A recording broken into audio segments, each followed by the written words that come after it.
So, welcome to the NAB New York presentation from AIMS, who is the Alliance for IP Media Solutions. My name is Wes Simpson, and I'm the founder of LearnIPVideo.com. And I'm here today with Andy Rayner. Hi, Andy. How you doing?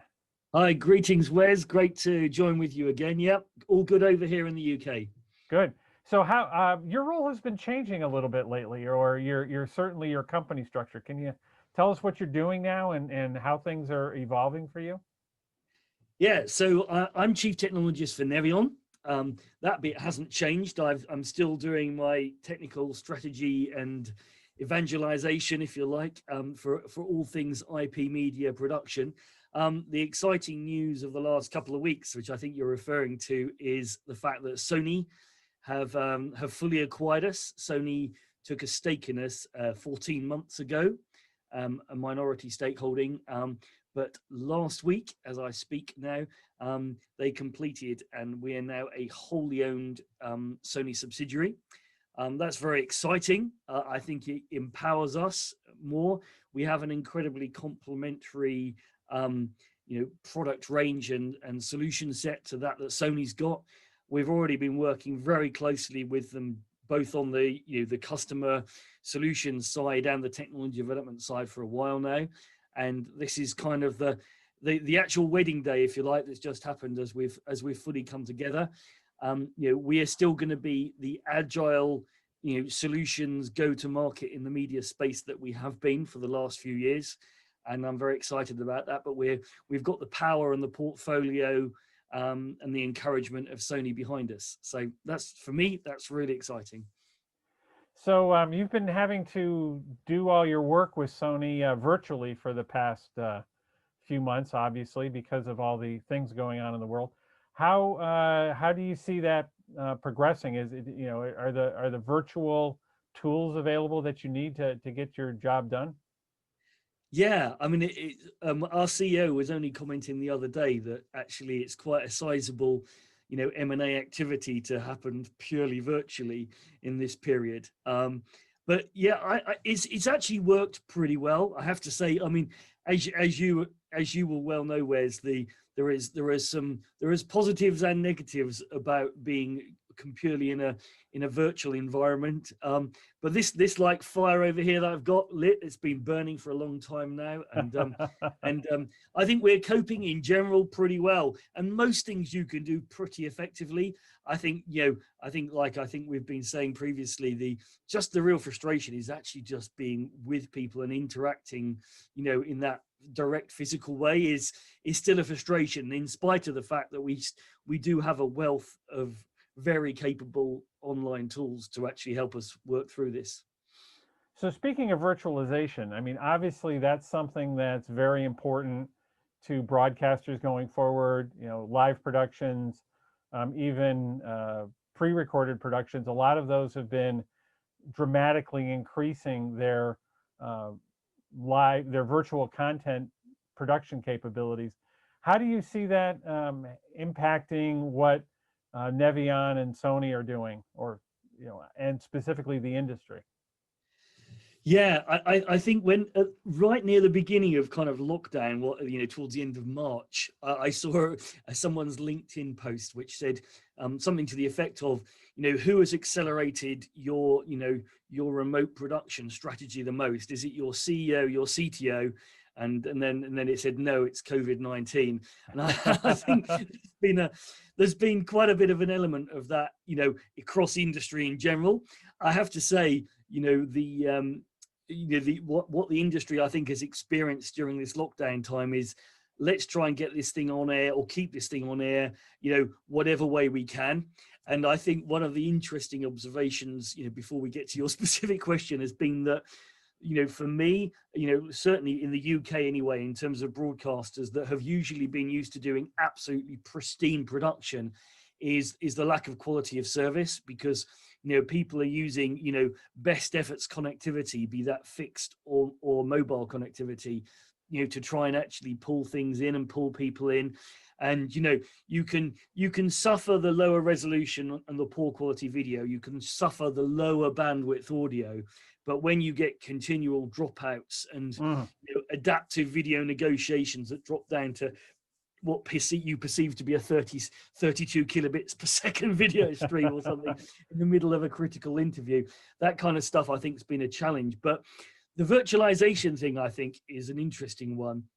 One of the observations that, and the trends I've seen probably in the last 18 months, really, you know, we've been doing IP facilities now for 5 years. We've been doing IP wide area infrastructure for almost 20 years.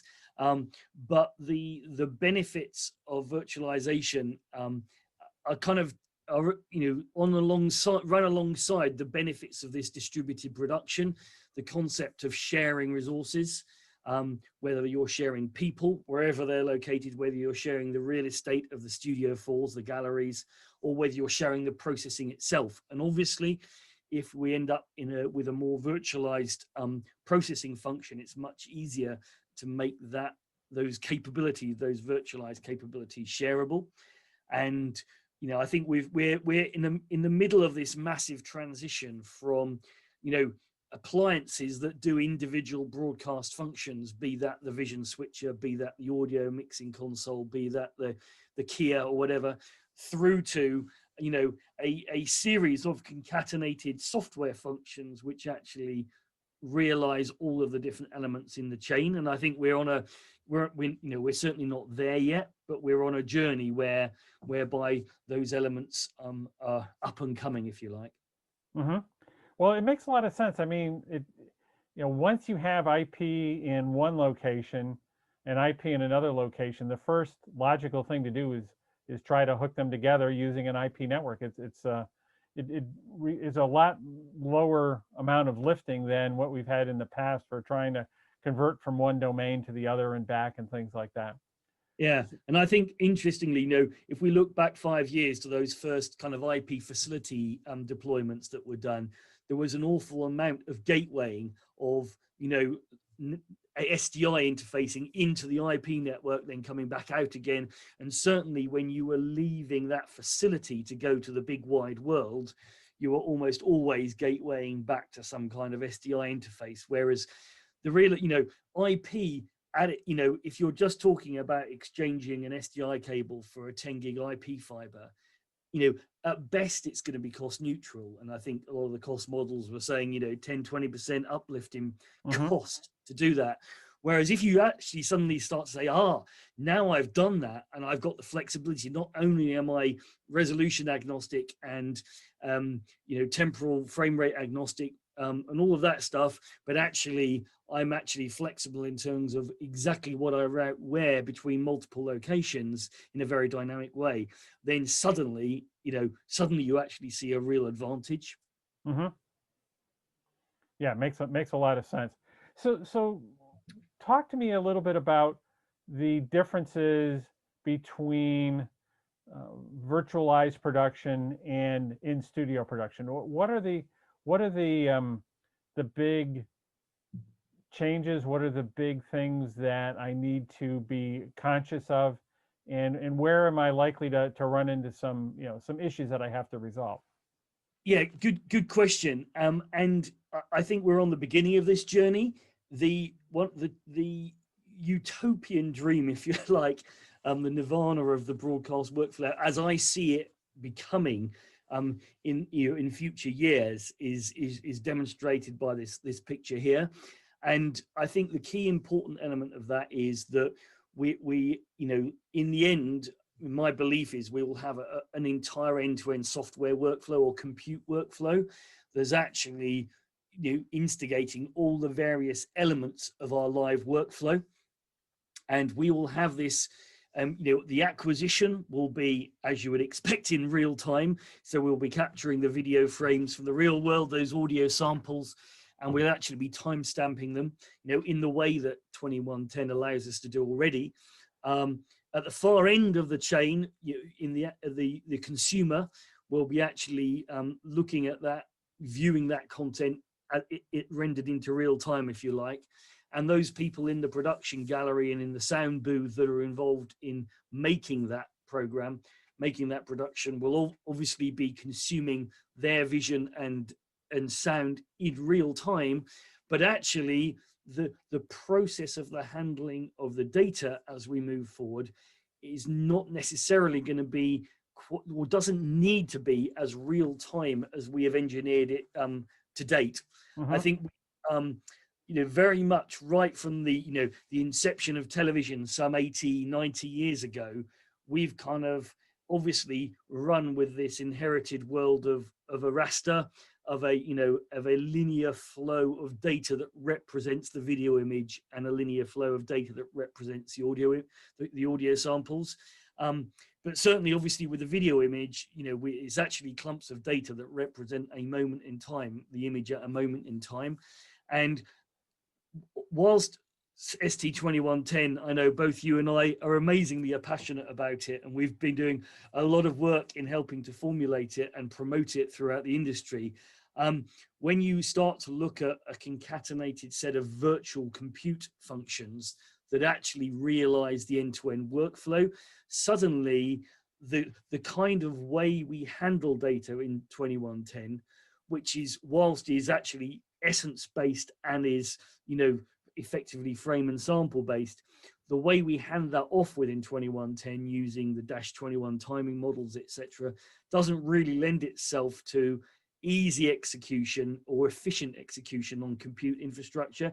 So a long way of going back to answer your question, whereas is I think the thing that's going to change is the way we do the handling of the data, and therefore also the way we handle the timing of the way we do data. Does that help, or does that just completely confuse? No, I think you're really poking at a really important point, is that the timing mechanisms that might work just perfectly fine within the four walls of a specific facility are not going to work when they're distributed across a wide-ranging network with compute resources that are located who knows where. You really don't have control over that to a certain extent going forward. So how do we solve those problems? What is it that we can do as technologists or end users to solve these timing and synchronization problems? I think the way we need to think about this is, as I was just saying, with 2110-21, which we lovingly formulated, the driver behind that was we are using, rightly using, UDP RTP flows, which are non-handshaked best efforts packet transport technology.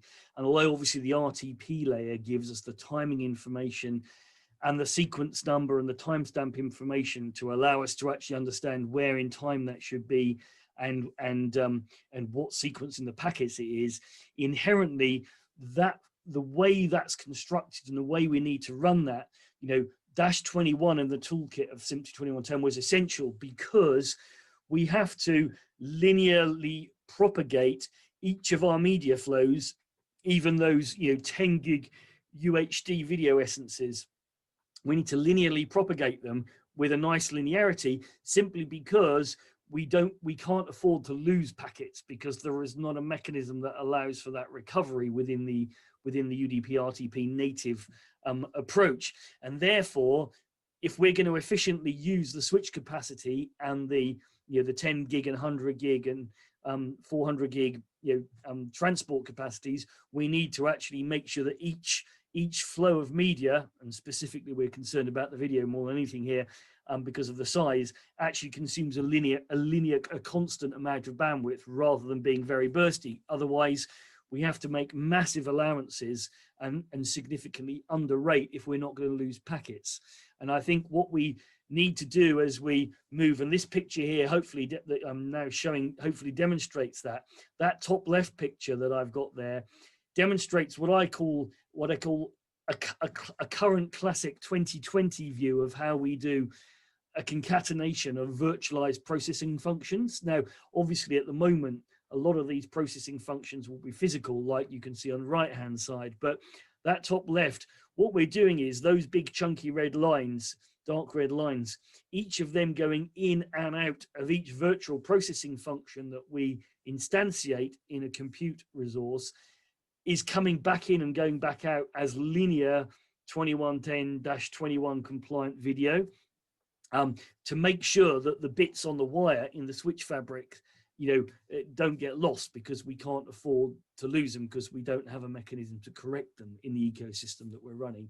So we're actually running a lot of compute cycles and quite a lot of effort in each of these virtualized functions, taking in a linear flow, putting it into a more compute friendly, if you like, memory access environment. And then when we're ready to push that out to the next flow, we have to very, very carefully, and there's been a lot of learning in the industry over the last 3 years, linearize that to get it into the switch fabric, to get it back again. My vision, if you look below that bottom left, you'll see, is what we need within the virtual infrastructure is a different way of getting the data from one compute function to another that has integrity and is time-bound in nature, but doesn't rely on having to traffic engineer and flow linearize like we do with SMPTE 2110. So if you like, my mindset is that within the virtualized compute infrastructure, we need a different way of handing off data to that which we have lovingly honed within the 2110 toolkit as it exists today. So you're talking about a form of an evolving interface specification. Yeah, specifically for interconnecting virtualized media processing functions. So we still come in, if you like, in on the left-hand side from our linear world with a linear flow, of which 2110 is still the perfect vehicle for. But once we enter our compute world, where we've got a series of virtual functions in the compute world, we then actually have a different way of handing off that data, a different interoperable handoff, a mechanism, if you like, a format that's compute friendly and compute timing friendly.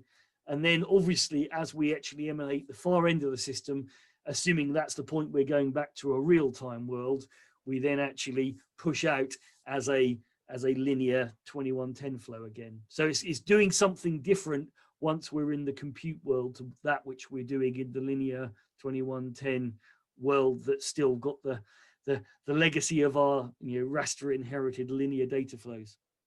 So how do I get my audio and video back into sync? Oh, very good question. This is one of my favorite slides from the last couple of years, and I know Wes, you've probably seen it two or three presentations I've given. And the reason I keep showing it is because I think it's such an important part of everything we do.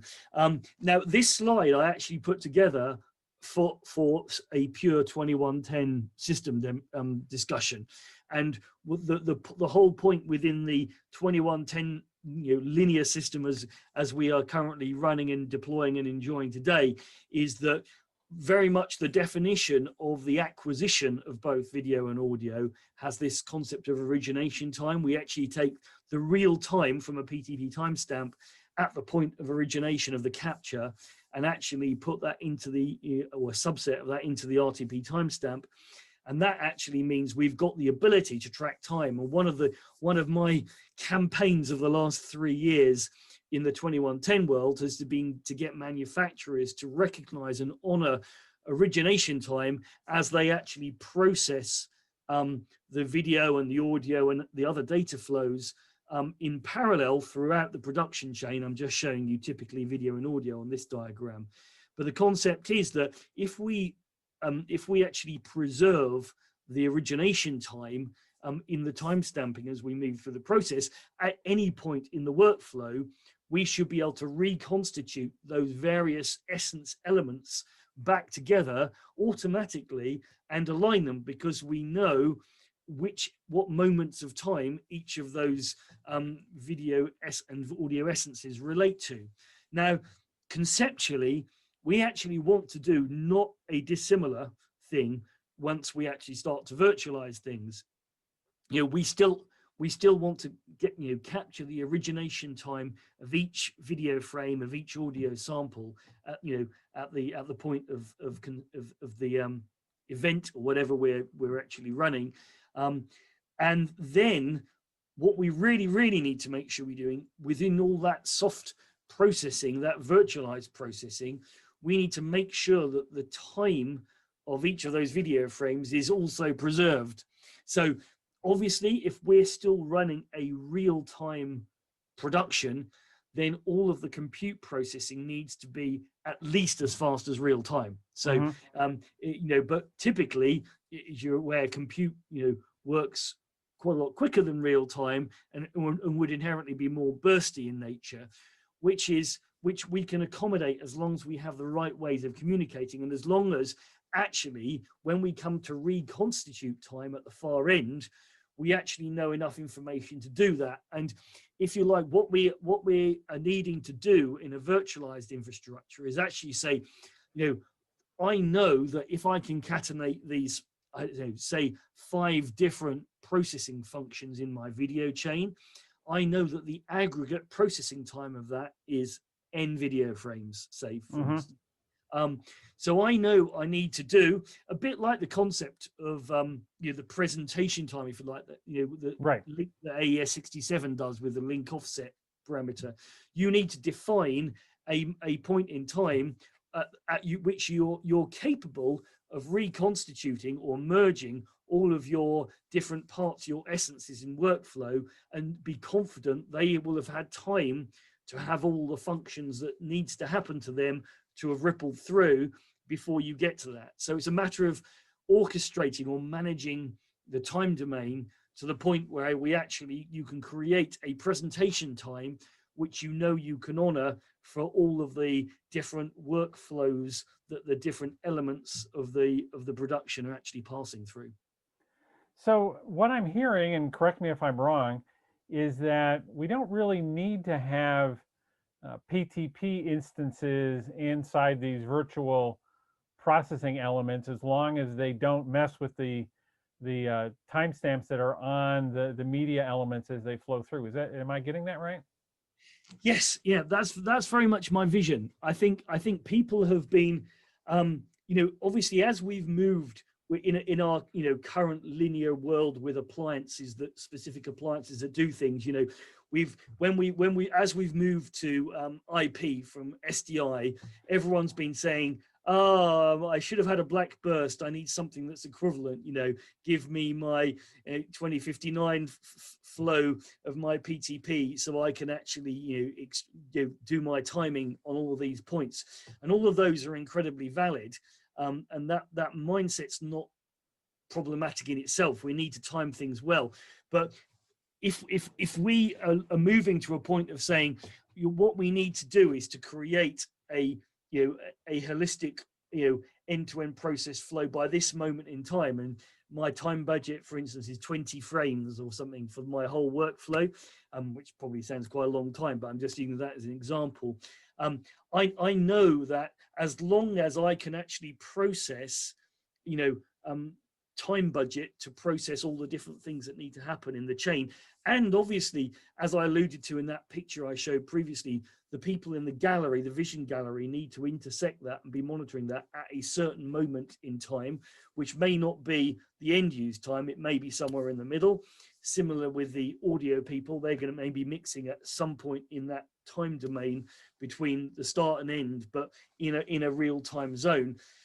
As long as we can reconstitute time precisely at the far end and make sure that's timed with how it needs to be to enter the big wide world again, then we don't have a problem. And interestingly, I used that picture just now showing the end consumption. One of the interesting things is, this whole kind of keeping time stamping, but not necessarily processing in linear real time that we're used to, may be actually something that propagates right through the system until the point of consumption at the far end by the viewer on whatever device they're viewing it. I think probably, the intermediate steps that we have at the moment typically are that, at the moment, because we've got a hybrid of software functions in our broadcast chain and appliances, we're popping in and out of real-time, linear real-time all the time by the very nature of the way we're actually building it. But once we get to that end-to-end, does your direct to home, your final encode or compression of the final system for the end viewer, maybe that's the one point where you actually want to bring it back to a real-time flow, or maybe you don't even do that compression in a linear real time like we've been used to. Maybe you're doing that as needed on a more bursty integer frame handoff perspective, and the only point that linear frames are actually ever reconstituted is on the end person's viewing device.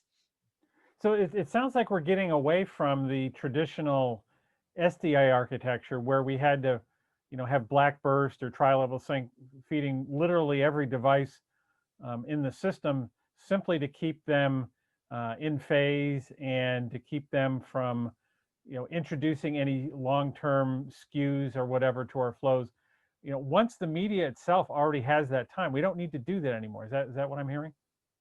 Yes, absolutely. There are obviously a few prerequisites along the way there. Like, as I was saying, we need to make sure that all of the mechanisms that hand the data off do with absolute integrity. So we need integrity guarantees, and we need to have functions that are time bound in nature.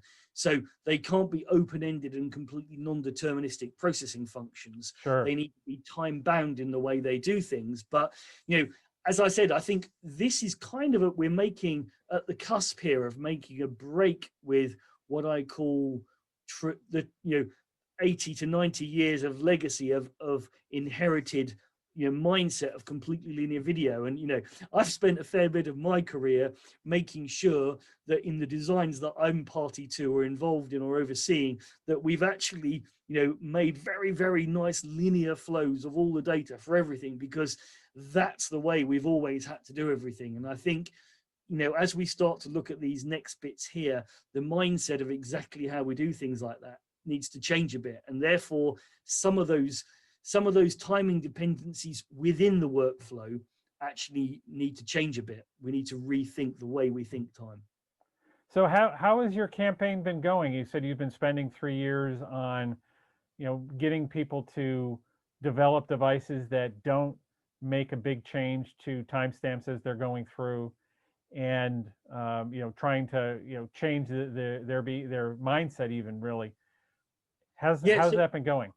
So interesting. Obviously I've had that campaign within my own company to try and make sure people have that mindset. And I think, talking across the industry, there have been some people that have been absolutely like-minded with me, certainly, people this on the 2110 drafting group and stuff. And one of the things that's excited me about the new drafts we've done of the 2110 standard, if you like, in the last handful of months in 2020 during lockdown, is that we've actually been able to articulate this origination time propagation in a much more direct way in some of the amendments or modifications we've done to specifically 2110-10, in that it now specifically articulates the intent of actually propagating origination time. And as I say, that whole concept to me is important, both in a traditional linear time model, and as well as in a more compute-based timing model.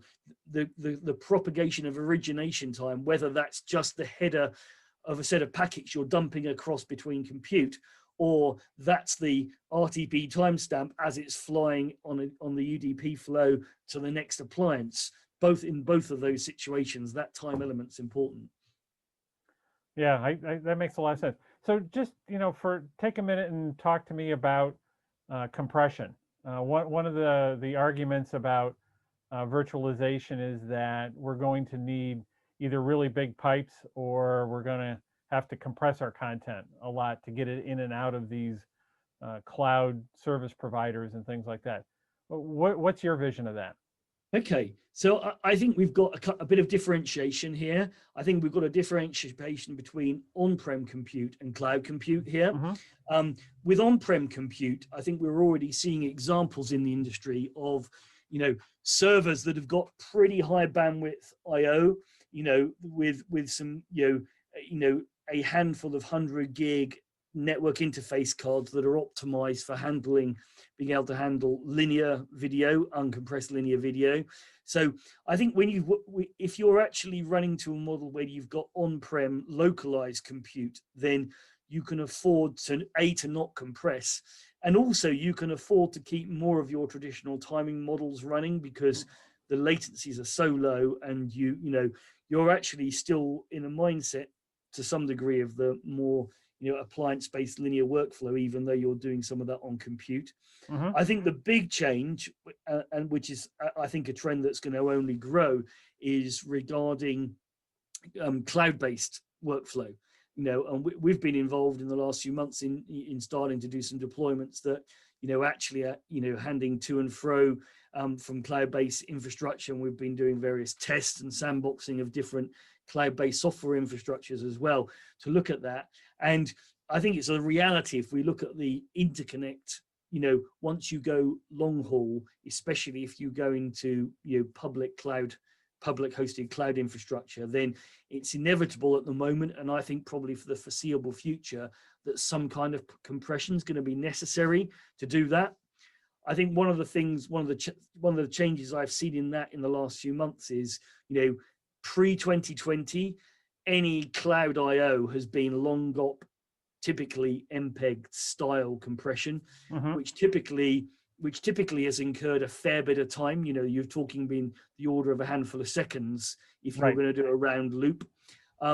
We actually did some trialing 3 months ago as a proof of concept for a key customer in the US, where we actually had software instances as well as our appliance instances of JPEG XS compression.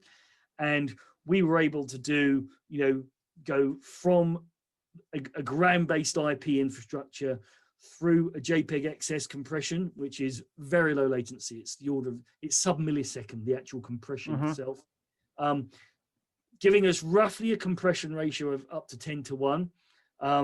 Then hit it up, via connect into this. This happened to be AWS infrastructure. Decompress it. Do some linear-based IP processing in cloud infrastructure. Recompress down to the ground again. JPEG XS decode, and we were doing that in the order of 150 milliseconds. The whole thing, including the encode, decode, and elements of processing in between. And that was even in a non-fully optimized workflow. So I think for public cloud-based interfacing, I think we're going to need some compression, but it doesn't need to be that long GOP temporal compression that I think we've been used to.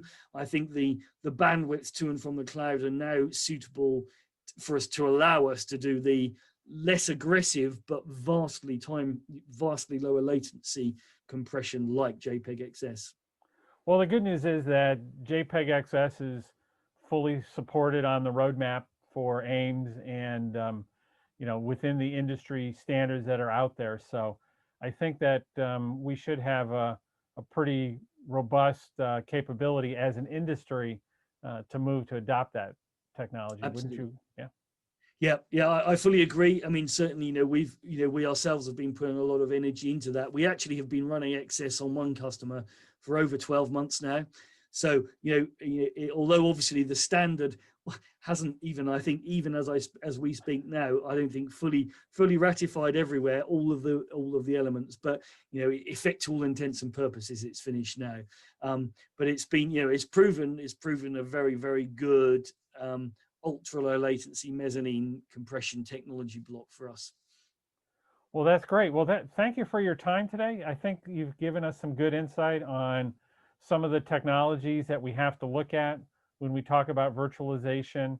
And I think you've also allayed some of the fears that some people might have about timing and synchronization and compression. It sounds like if we do what's in the roadmap, a lot of those problems will be sorted fairly intrinsically.